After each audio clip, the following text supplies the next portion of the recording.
নমস্কার, বিটিএন নিউজে আপনাদের স্বাগত জানাই। রয়েছে আমি শ্যামলী। প্রথমে দেখে নিচ্ছি আজকের সংবাদ শিরোনাম।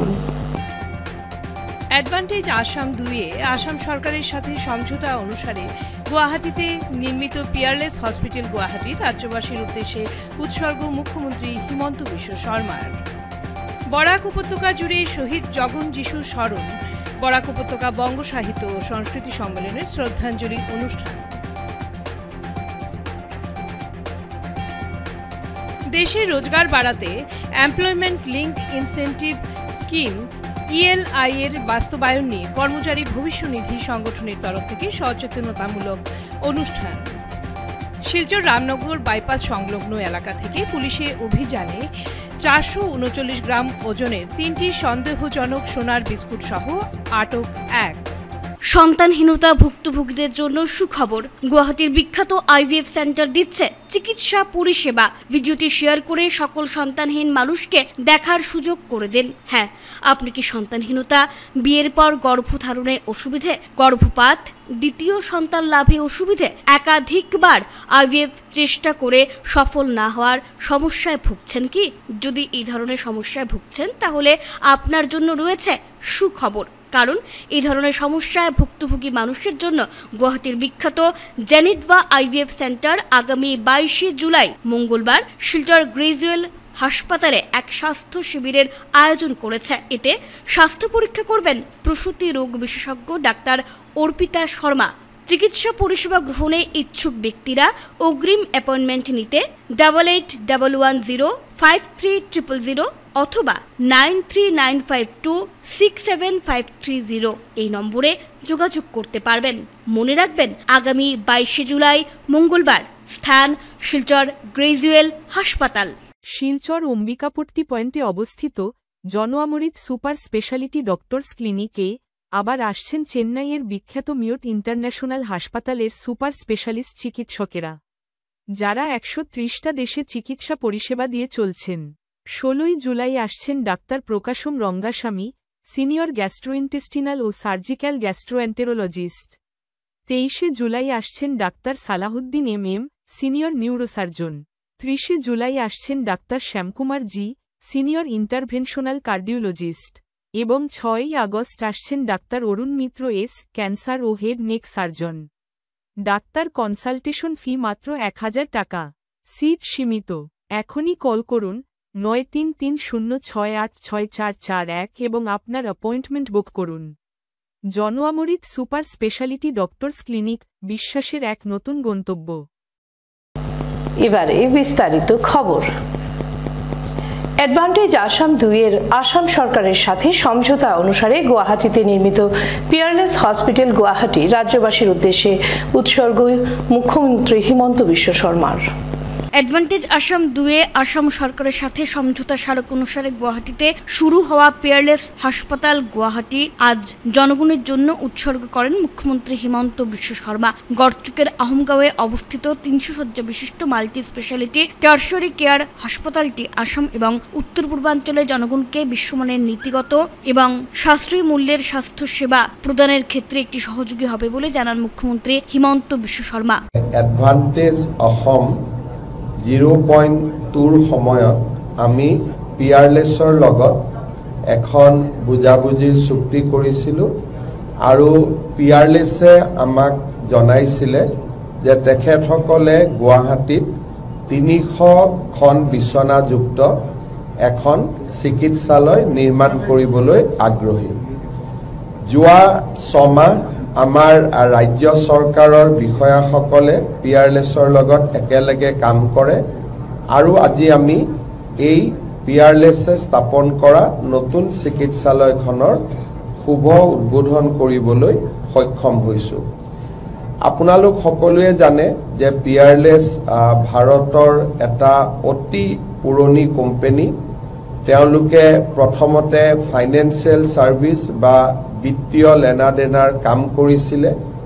পিয়াৰলেছৰ এক্সপানশ্যন হয়, হোটেলৰ সুন্দৰ তেওঁলোকৰ ব্যৱসায় আছে আৰু পশ্চিমবংগত তেওঁলোকৰ 2খনকৈ হস্পিটাল আছে। আজি তেওঁলোকে হস্পিটাল স্থাপন কৰিবলৈ আমাৰ গুৱাহাটীলৈ আহিছে আৰু মই ভাবোঁ যে আমি এটা সফল হস্পিটাল এখন পাম। মই তেওঁলোকক শুভেচ্ছা জনাইছোঁ আৰু মই সঁচাকৈ আনন্দিত যে আমি যিমানবিলাক বুজাবুজিৰ চুক্তি কৰিছিলোঁ প্ৰায়বিলাকেই ধৰাতলত দেখা পাবলৈ আমি সক্ষম হৈছোঁ। কোনোবাই কাম আৰম্ভ কৰিছে, কোনোবাই উদ্বোধন কৰিছে, কোনোবাই আমাৰ লগত কথা বতৰা পতা আৰম্ভ কৰিছে। অসমৰ বিকাশৰ ক্ষেত্ৰত আজিৰ দিনটো এটা অন্যতম। মই পিয়াৰলেছক শুভেচ্ছা জনাইছোঁ। I convey my best wishes to the Peerless Group. They have come to Assam. They have lot of business and services in West Bengal. They had a very good journey. They are still continue with that great journey. I hope that their new journey in Assam will be very, very fruitful, very, very successful. I convey my best wishes to Peerless on this momentous day. Today is also Ekadashi, second Monday of Savan. So very good day to start with, and I convey my best wishes. Thank you, sir. Thank you so much, sir.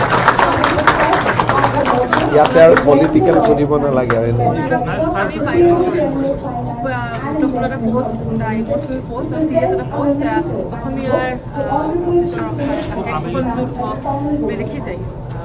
আজি মই এতিয়া গৰুখুটিত গৈ আছোঁ, কথাখিনি তাতে কৈ দিম। ইয়াত আৰু নালাগে হস্পিটেলত, কিহৰ কাৰণে তেওঁলোকৰ মঞ্চখন বেলেগ হয়, গতিকে ইয়াত একো নকওঁ। ঠিক আছে। জগন্ময় দেব ও দিব্যেন্দু দাসকে স্মরণ করল বরাক উপত্যকা বঙ্গ সাহিত্য ও সংস্কৃতি সম্মেলন। মাতৃভাষার স্বার্থে আত্মবলিদান দেওয়া দুই ভাষার সেনানী জগন্ময় দেব ও দিব্যেন্দু দাসকে স্মরণ করল বরাক উপত্যকা বঙ্গ সাহিত্য ও সংস্কৃতি সম্মেলন। সোমবার শ্রীভূমি শহরের শম্ভুসাগর উদ্যানস্থিত শহীদবেদী প্রাঙ্গণে যথাযোগ্য মর্যাদায় ভাষা শহীদ দিবস পালন করা হয়। বিভিন্ন দল, সংগঠন, রাজনৈতিক ব্যক্তিত্ব শহীদবেদী প্রাঙ্গণে এসে মাল্যদান ও পুষ্পার্ঘ্য অর্পণের মাধ্যমে শহীদদ্বয়ের বিনম্র শ্রদ্ধা জ্ঞাপন করেন। শহীদ দিবস উদযাপনের উদ্দেশ্য নিয়ে আলোকপাত করেন বিভিন্ন জনেরা। ছিল সাংস্কৃতিক কার্যক্রম। এদিকে দি নিউ স্টার ক্লাব, করিমগঞ্জ জেলা কংগ্রেস, বরাক উপত্যকা মাতৃভাষা সমিতি, নবজাগরণ ক্লাব সহ বিভিন্ন সংগঠন নানা কার্যক্রমের মাধ্যমে শহীদ দিবস পালন করেন। এই করিমগঞ্জ জেলায়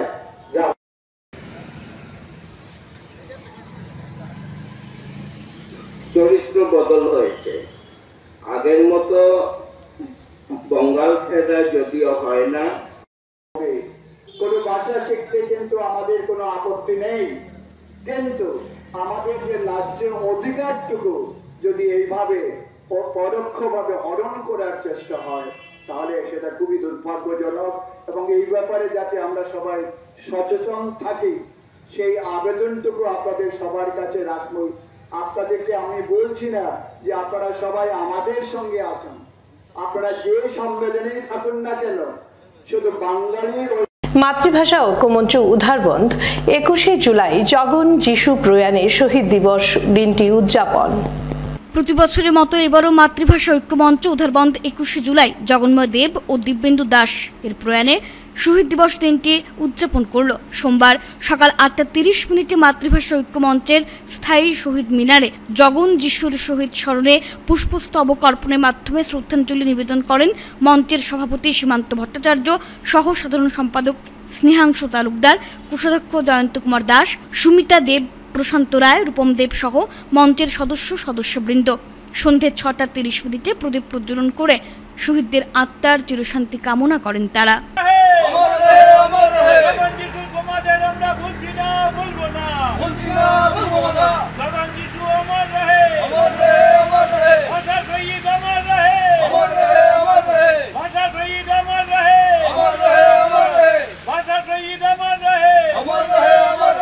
শহীদ স্মরণে আপন মরণে শহীদ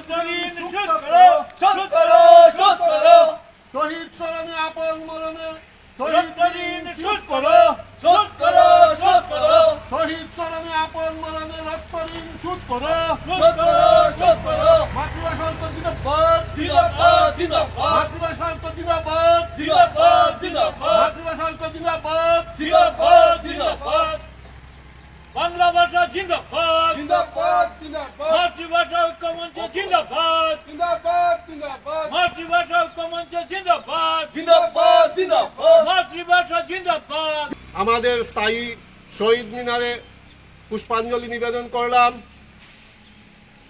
আমরা জানি 1986 ইংরেজির ফেব্রুয়ারি মাসে ভাষা সার্কুলার প্রত্যাহার করে অসমীয়া ভাষা তৃতীয় ভাষা হিসাবে শিখতেই লাগবে আসামবাসী তথা বরাকবাসী, সেই ধরনের একটা সার্কুলার তখনকার গভর্নমেন্ট এজিপি গভর্নমেন্ট ছিল,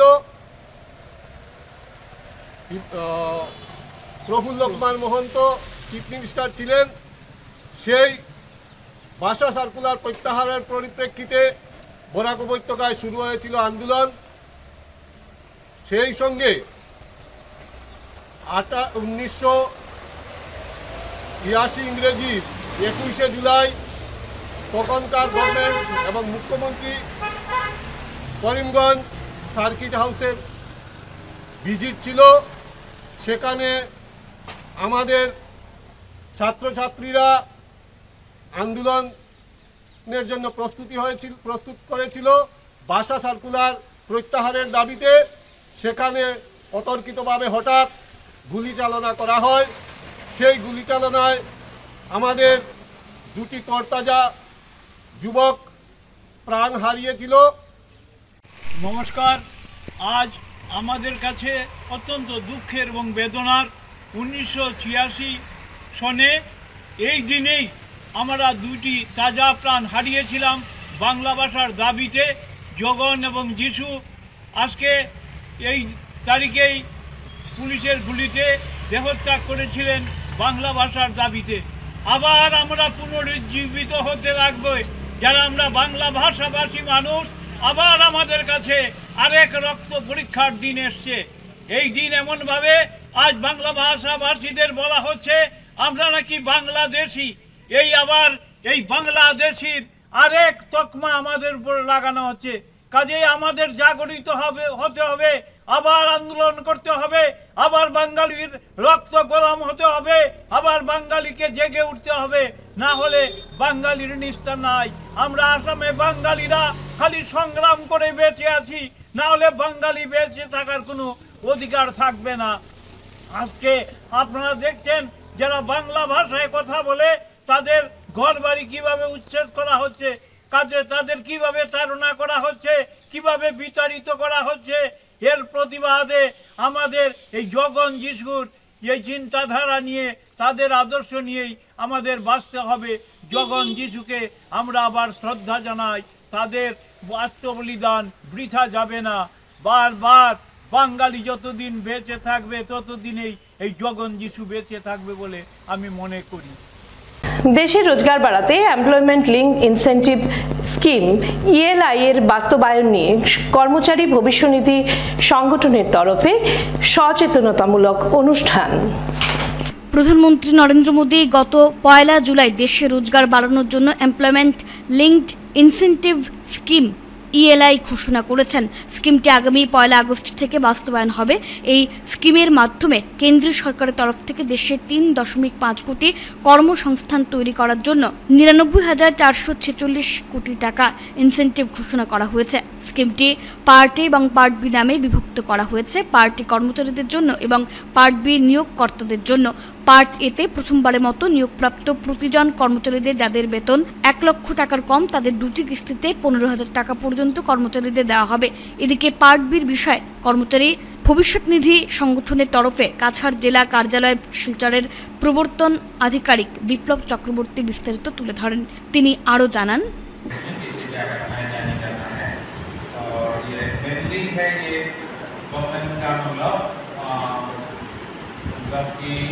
एम्प्लॉयमेंट बढ़ाने का ये है और स्कीम है एम्प्लॉयमेंट बढ़ाने का, उसको रिटेन करने का और उसको मतलब कि लोगों का सेविंग हैबिट कैसे बनाया जाए उसको ये करने के लिए वो लास्ट वाला क्वेश्चन जो है ना वो जो फिक्स हिसाब के रहेगा, उसको बेसिकली उसको मतलब सेविंग लिमिट्स को बढ़ाने के लिए the health scheme, we look after day-to-day requirement और मैं कहीं पे भी जाता हूँ इंस्पेक्शन के लिए या अवेयरनेस के लिए, तो every time I mention about EPF, I tell them कि like even as a government employee, I don't have pension.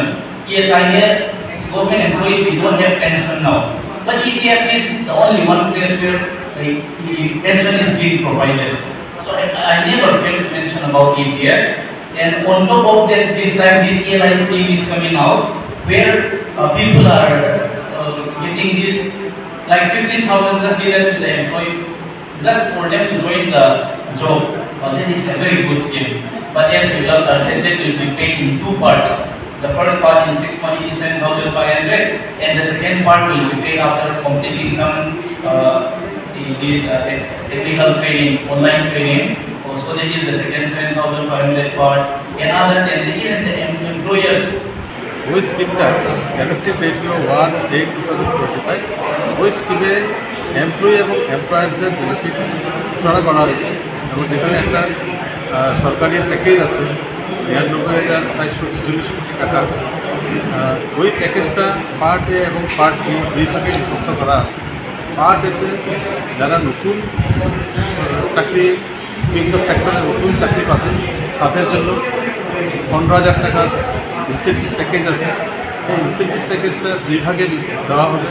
প্রথম 6 মাস চাকরি করার পর 7,500 টাকা, পরের 6 মাস চাকরির পরে সে আরও 7,500 টাকা পাবে। কিন্তু সেই 7,500 পাওয়ার আগে এমপ্লয়িজ অর্গানাইজেশন আমাদের পিএফ অর্গানাইজেশনের এমপ্লয়ি পোর্টালে তার একটা লিটারেসি কোর্স থাকবে। সেই কোর্সটা সাকসেসফুল হওয়ার পরে ওই 7,500 টাকা তাকে সেভিং মোডে দেওয়া হবে।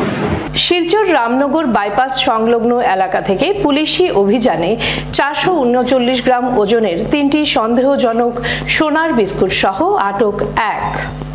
20 জুলাই সন্দেহভাজন সোনার বিস্কুট পাচার সংক্রান্ত একটি নির্ভরযোগ্য তথ্যের ভিত্তিতে শিলচর রামনগর বাইপাসের কাছে এক অভিযান চালায় পুলিশ। এই পুলিশি অভিযানে 439 গ্রাম ওজনের 3টি সন্দেহভাজন সোনার বিস্কুট উদ্ধার করা হয়। পুলিশি এই অভিযানে আটক করা হয় মণিপুর চোরাচাঁদপুরের বাসিন্দা বছর 32-এর থামনেউ মুনলুয়াকে।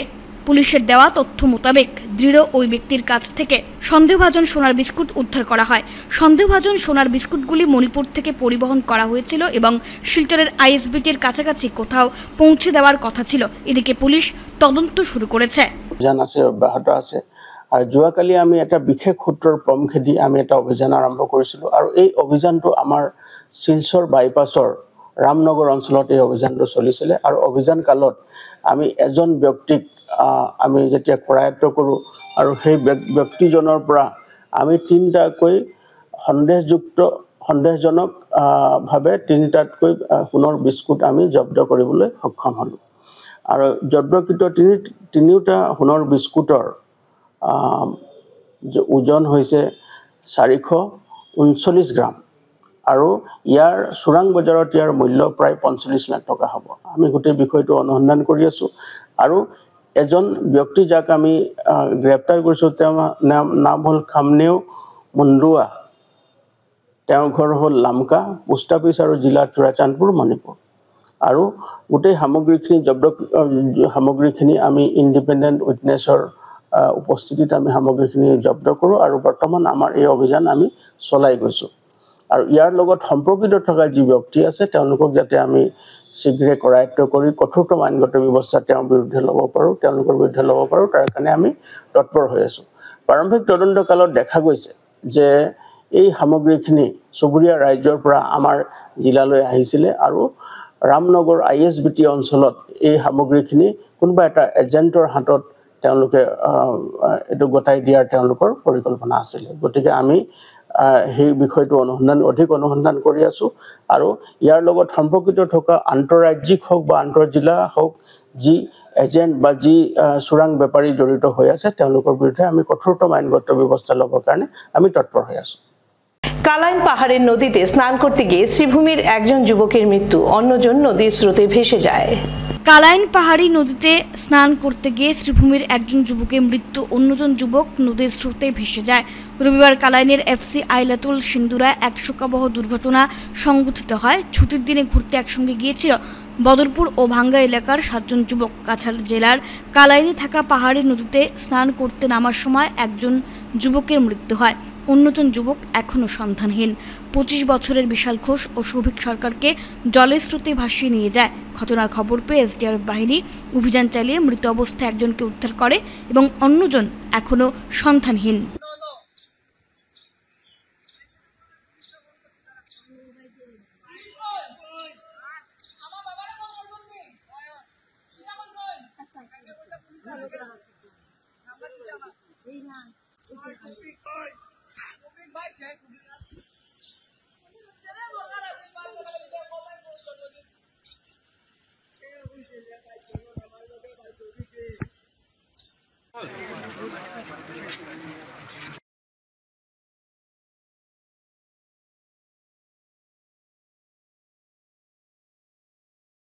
PM শ্রী কাশীপুর বল্লভভাই প্যাটেল উচ্চতর মাধ্যমিক বিদ্যালয়ে আনুষ্ঠানিকভাবে ফিতা কেটে নতুন ভবনের উদ্বোধন করেন উধারবন্দের বিধায়ক মিহির কান্তি সোম।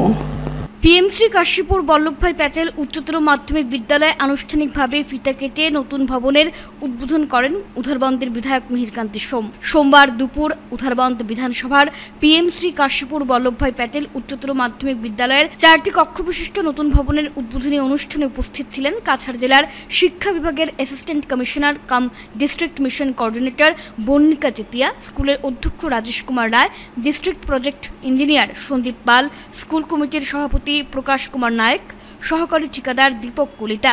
সভায় বক্তব্য রাখতে গিয়ে বিধায়ক মিহির কান্তি সোম বলেন,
শিক্ষা জগতে ডিজিটালাইজ ক্লাসরুম সহ ল্যাব বিভিন্ন ফ্যাসিলিটি এখন স্কুলে আসবে।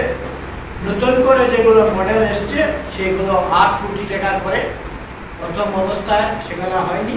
হায়ার সেকেন্ডারি আমাদের পিরিয়ডে আমরা করেছি, হায়ার সেকেন্ডারি পরে ধীরে ধীরে এটা এসছে। এখানে প্রিন্সিপাল অত্যন্ত গর্বের সহিত আমি বলবো উনি কাজ করে যাচ্ছেন, নজর দিচ্ছেন। আমাদের school president, assembly president Nair মশাই এইটা নিয়ে খুব গুরুত্ব আরোপ করেছে। আর আমার আশা আগামী দিনে এই এত অঞ্চলে শিক্ষাক্ষেত্রে একটা বিরূপ পরিবর্তন হবে। আর আগামী দিনে যে ডিজিটালাইজ স্কুল ক্লাসরুমগুলো হয়েছে আপনাদের উন্নত পেয়েছেন, সেটাকে আরও আধুনিকভাবে সেটা আপনাদের পাবেন। পিএমসি ইয়াদ আছে, এটাতে পিএমসি ইয়াদ আছে, মাননীয় প্রধানমন্ত্রীরও প্রয়াস আছে প্রত্যেক গ্রামগুলোকে আধুনিক শিক্ষা ব্যবস্থার সঙ্গে ছোট ছোট শিশুরা তাদের শিক্ষা বিস্তার করার জন্য তাদের সংযোগ করা হচ্ছে অনলাইনে। আর আমি আগামী দিন দেখবেন বছর 2 বছরের ভেতরে সেগুলো ভালো একটা স্ট্রাকচার আমাদের তৈরি হবে। আর শিক্ষাই আমাদের সমাজের মূল মেরুদণ্ড। আপনারা যারা শিক্ষা দিচ্ছেন আপনারাই মানুষ গড়ার কারখানায় কাজ করছেন, আপনারা মানুষ তৈরি করছেন, এটা আমাদের জন্য বড় প্রাপ্য। শিক্ষক স্যার ম্যাডামরা সবাই যেভাবে দিনরাত পরিশ্রম করছেন এবং শিক্ষা জগৎকে আরও এগিয়ে নিচ্ছেন। সরকার একা নিয়ম দিয়ে কাউকে আটকানো যায় না। যতক্ষণ আপনার মনের ভিতরে সে শিক্ষা, আপনি যখন একটা মানুষ তৈরি করার মনের ভিতরে বাসনা হবে না, ততদিন পর্যন্ত সে শিশু কোনো অবস্থায় শিখতে পারবে না। ভরাখাই ঘুঙুর গাঁও পঞ্চায়েতে প্রধানমন্ত্রী আবাস যোজনা থেকে বঞ্চিত প্রকৃত হিতাধিকারীরা। অভিযোগ উঠল জিওটেকের অনিয়মের। প্রধানমন্ত্রী আবাস যোজনা থেকে প্রকৃত হিতাধিকারীদের বঞ্চিত করার অভিযোগ উঠেছে ভরাখাই ঘুঙুর গাঁও পঞ্চায়েতের 4 নম্বর ওয়ার্ডে। স্থানীয় বাসিন্দাদের অভিযোগ, জিও ট্যাগিং প্রক্রিয়ায় অনিয়ম করে সুবিধা পাইয়ে দেওয়া হয়েছে নির্বাচিত কয়েকজনকে, তাদের প্রকৃত হিতাধিকারী হিসেবে ধরা হচ্ছে না। স্থানীয়রা জানান, ঘুঙুর জিপির এসএইচজি গ্রুপের দায়িত্বে ছিলেন লিপিকা দাস। অভিযোগ, তিনি নিজে জিও ট্যাগিং করতে না এসে মৌমিতা ভট্টাচার্য নামের অন্য আরেকজনকে পাঠান। পরে যখন প্রধানমন্ত্রী আবাস যোজনার তালিকা প্রকাশ হয়, দেখা যায় প্রকৃত হিতাধিকারীদের বাদ দিয়ে নিজের গ্রুপের সদস্যদের নাম তালিকায় অন্তর্ভুক্ত করা হয়েছে। 4 নম্বর ওয়ার্ডের বুথ প্রেসিডেন্ট বিপুল চন্দ্র রি জানান, তিনি নিজে এসএইচজি গ্রুপের সদস্যদের নিয়ে ঘরে ঘরে গিয়ে জিও ট্যাগিংয়ের ফটো সংগ্রহ করেছিলেন। অথচ তালিকায় দেখা যায় যারা প্রকৃত দরিদ্র ও গৃহহীন তাদের নাম বাদ পড়েছে। এ নিয়ে এলাকায় ক্ষোভ ছড়িয়ে পড়েছে। আমার নাম সাবিরি, আমার ঘুঙুর কুয়ারপাড় 4 নম্বর ওয়ার্ডে। না আমার সরকারি ঘর এখন পাওয়া গেছে না, খালি দিব দিচ্ছি করিয়া। তারা তো কতজনে আইয়া সার্ভে করিয়া নিছে। হ্যাঁ, এখন তো লিস্টে দেখা যায় যে অনেকজনের নাম আইছে, কিন্তু আমরা নাম তদন্ত করিয়া দেখলাম আমার কোনো নামেই আইছে না। আমার ঘরের অবস্থা দেখোই না। হ্যাঁ, যতজনে আয় ও ঘর আই গেছে, ও ঘর আই গেছে, আর আমি গরিব মানুষ বানাইতাম পারি না। আর তারা লাগিয়া মানে আমি যদি মনে মনে ভাবছি যে সরকারের দিক থেকে যদি একটা আমার যে ইন্দিরাবাসের ঘর উড়াই বা আরও কোনো কিছু, তা আমি গরিব মানুষ একটু মানে ভালোভাবে ঘর উড়িয়ে করিয়া রইলাম না। কিন্তু আশা দিয়া আজকে অনেক দিন হয়ে যাইতেছে। আমরা খালি প্রত্যেকের জিপিতে গিয়া খুঁজাই, কিন্তু আমরা কোনো নাম টাম আইতেছে না।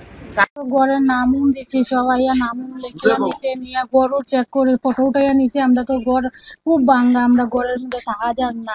আমরা না কইছে গড় পাইবা কইয়া নামও নিছে, নিয়া তো আর এখন আমরা নামে আইছে না, অন্য মানুষের নামে আইছে। যার গড় বাড়ি পাক্কা বিল্ডিং আছে তারার নামে আইছে।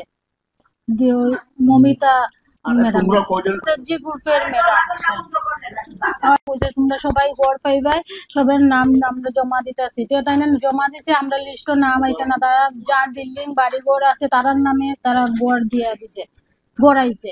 তো আমরা নামে তো আইছে না। এখন আমরা সরকারের কাছে কই আর আমরা যাতে আমরা গড় আই, তো আমরা কিভাবে থাকবো বাচ্চা গুলো আমার লইয়া?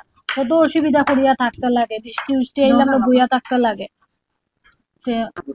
প্রথমে তো আমরা তো ভরাখাই আমি কমিটির প্রেসিডেন্ট, এবং আমরা যে মানে যারা ঘরে ঘরে গিয়ে জিওটেক করছি, এগুলা করা দেখার পরে দেখি একজনের নাম আইছে না। আমার স্থানীয় লোকগুলা বলছে যে আপনার নাম আইছে না, এটা কারণ। তো আমিও দেখলাম যে এখানেও কারণ হইল যে জিওটেক করছে তাইমের নাম লিপিকা দাস, কিন্তু উঠে আইছে না, অন্যজনকে আমি অনেক জিওটেক করাইছি। তারা কতটা টিকা করছে এটা তো আমরা জানি না, কিন্তু আমরা ছানবিন করিয়া দেখছি যে বেশিরভাগ মানে এসএইচজি গ্রুপের মেম্বার তারই মানে নাম দেখা যাচ্ছে পিএমওয়াই আছে। কিন্তু আমরা যে মানে যারা প্রকৃত লোক, যারা ঘরে ঘরে গিয়া দৌড় দেয়া আমরা জিওটেক করাইছি, একটারও নাম আইছে না। এর মধ্যে দেখি আর আমার এত লোকজনে ধরে যে আমরা নাম আইলো না কেন, এটার লাগে আমরা খুবই দুঃখিত। আর আমরা চাই যে মানে এটা আবার মানে এগেই যাতে জিওটেক হয়, আর এই লিপিকা দাস আর অমুক দাস যাতে এগুলো না করে। আমরা চাই যে মানে প্রকৃত মানুষ যারা এইসব কাজ করে তারা দিয়া করলে ভালো হয়। আর যদি এরকম না হয় আমরা তো মানে ডিসির দোয়ারেও যাই, যাতে আমরা এই জিওটেক করিয়া যাতে যারা মানে বঞ্চিত আছে তারা যাতে আবার নাম লিখতে হয়, এটা আমি ডিসির কাছে এবং ব্লক প্রেসিডেন্টের কাছে অনুরোধ করছি। ভাষিক অধিকার রক্ষার প্রত্যাহ্বান তীব্রতর হয়ে উঠেছে। ভাষা শহীদ দিবসে বরাক নাগরিক সংসদের উদ্যোগে শিলচর প্রেস ক্লাবে আয়োজিত এক আলোচনা সভা। অমর ভাষা শহীদ দিবস উপলক্ষে সোমবার বরাক নাগরিক সংসদের উদ্যোগে শিলচর প্রেস ক্লাবে আয়োজিত অনুষ্ঠানে সকল মাতৃভাষার অধিকার রক্ষার উপর গুরুত্ব আরোপ করা হয়। 1986-এর 21শে জুলাই করিমগঞ্জে জগন্ময় দেব ও দিব্যেন্দু দাস তাদের দুজনের আত্মবলিদানের এই দিনটিতে তাদের স্মৃতির উদ্দেশ্যে বিনম্র প্রণতি নিবেদন করা হয়। অনুষ্ঠানে সভাপতিত্ব করেন বিশিষ্ট ব্যক্তিত্ব সঞ্জিত দেবনাথ। বক্তব্য উপস্থাপন করেন নাগরিক সংসদের প্রধান সম্পাদক শঙ্কর দে, অধ্যাপক সুব্রত দেব, সাংবাদিক অসীম লাল আচার্য, সমাজকর্মী নবরণ দে চৌধুরী, সুদীপ সিং প্রমুখ। উদ্বোধনী সঙ্গীত পরিবেশন করেন শিল্পী শান্তিকুমার ভট্টাচার্য।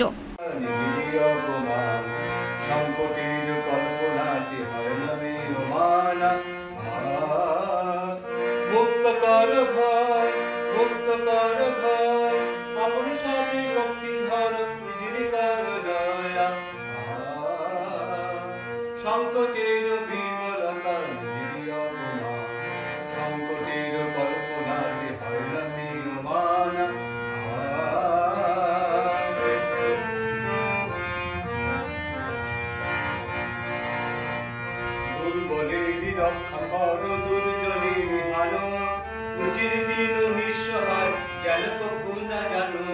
দুর্বলের রক্ষা করো দুর্জনের ভালো, উজির দিন নিঃসহায় যেন কখু না জানো। মুক্ত করো ভয় আপন মাঝে বলতে ঘর আরেক সংশয়া। মাতৃভাষার অধিকার রক্ষার জন্য গভীর সংকট নেমে এসেছে এবং এর সঙ্গে সঙ্গতি রেখে আমরা আলোচনা বিষয় রেখেছি যে বার্ষিক আগ্রাসন এবং এই সময়ের প্রত্যাহ্বান। এটা অত্যন্ত তাৎপর্যপূর্ণ, কারণ আজকে কলকাতার বুকে একটি শহীদ দিবসের অনুষ্ঠানে সেখানে পশ্চিমবঙ্গের মুখ্যমন্ত্রী মমতা বন্দ্যোপাধ্যায় বলেছেন আরেকটি ভাষা আন্দোলন করতে হবে। দেখুন, তিনি পশ্চিমবঙ্গের মুখ্যমন্ত্রী, যেখানে সংখ্যাগরিষ্ঠ বাঙালি, কিন্তু সেখানে দাঁড়িয়েও তিনি বাঙালিদের জন্য সেই নিরাপত্তাটা দিতে পারবেন না বলে তিনি বলছেন ভাষা আন্দোলনের প্রয়োজন। কেন? আজকে দেখা যাচ্ছে যে ভোটার তালিকায় সংশোধনের নামে একদিকে যেমন একটা আগ্রাসনের থামা নেমে আসতে পারে এনআরসির আদলে আগস্ট মাস থেকে, পাশাপাশি ভারতবর্ষের রাজ্যে রাজ্যে বাঙালিদের নানাভাবে নির্যাতন নিপীড়ন করা হচ্ছে এবং হঠাৎ করে দেখা যাচ্ছে যে তাদেরকে সেই নো ম্যানস ল্যান্ডে বাংলাদেশের পাঠিয়ে দেওয়া হচ্ছে। যখন মমতা বন্দ্যোপাধ্যায় ইয়ুথ কংগ্রেসের প্রেসিডেন্ট ছিলেন তখন রাইটার্স বিল্ডিং উনি ঘেরাও করেন। দাবি ছিল ভোটার আইডি কার্ডে ফটো দিতে হবে।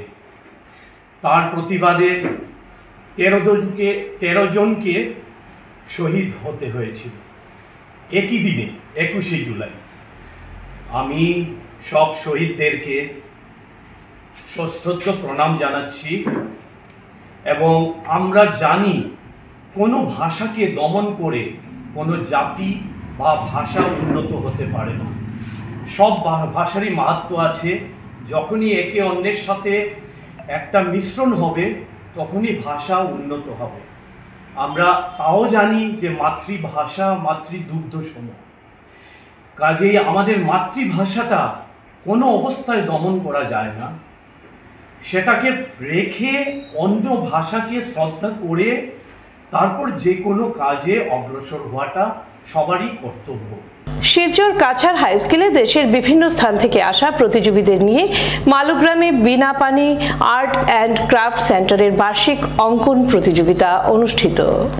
শিলচর কাছাড় হাই স্কুলে দেশের বিভিন্ন স্থান থেকে আসা প্রতিযোগীদের নিয়ে মালুগ্রামের বিনাপানি আর্ট অ্যান্ড ক্রাফট সেন্টারের বার্ষিক অঙ্কন প্রতিযোগিতা অনুষ্ঠিত হয়। এই প্রতিযোগিতায় 5টি বিভাগে নার্সারি থেকে ক্লাস 12 পর্যন্ত 165 জন ছাত্রছাত্রীরা যোগদান করে। প্রতিযোগিতার শেষে বিচারকরা আগামী 3 মাসের মধ্যে এই প্রতিযোগিতার বিজয়ীদের ফলাফল ঘোষণা করবেন।